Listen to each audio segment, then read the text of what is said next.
Happy Wednesday, everyone. Today you had the text Alien Collective 3 transition to read for reading class. This is the third and final chapter of this short story. And you had 3 separate worksheets to complete for today's lesson. Okay, that's 3 worksheets. Say it with me. 3 worksheets. Okay, they look like Google Slides, but in fact they're worksheets that you click on the text box to provide your answer. The first worksheet you're going to do is on analyzing the character. And in this case, we're analyzing the main character, or Charlotte. The worksheet or slide should look like this.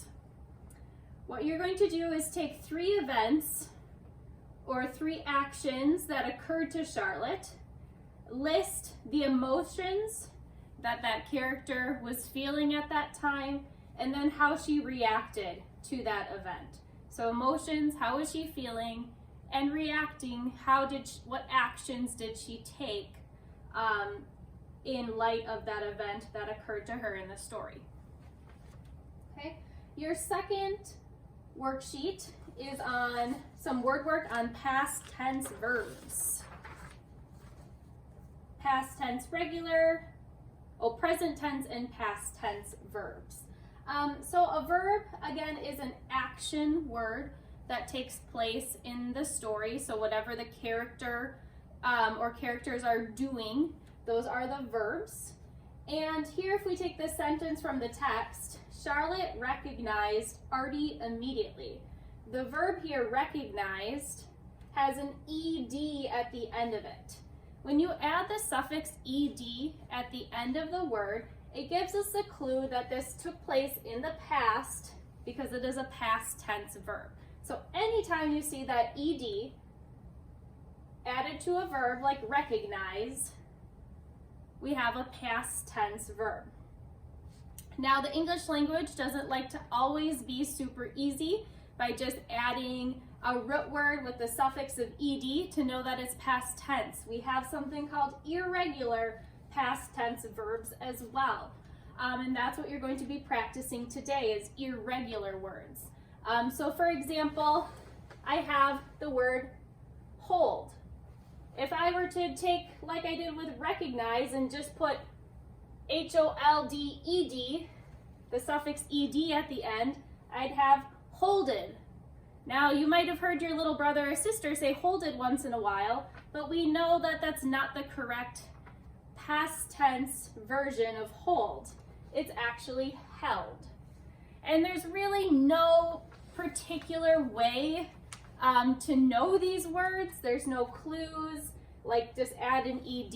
It's just something that as you become more familiar with the English language, you'll pick up over time. So for some of these words, if you absolutely don't know the present or past tense of those words, I encourage you on this paper to just Google them. So if you don't know the present tense of saw, Google it. That's okay. That's what that resource is there for. And then you're going to choose 5 of those words. There's probably about 10, and compose 5 sentences on the bottom of the sheet about them. Okay, you can use either the present or the past tense version of it, but do your best to highlight or underline that word so I know where it was being used. Your last sheet looks like this, and it is a skill that we've practiced a few times now, and you're going to have a quiz coming up soon on it. The suffix ly. So taking a word, taking a base word like smooth, adding the suffix of ly to make smoothly, meaning that it is having the characteristics of being smooth. Okay, so changing that meaning of that word slightly by adding that suffix. Okay, so again, you have 3 worksheets to do for this reading lesson today. Your clue or your help word, if you need help on any of this material for study hall, your clue word today is going to be arty.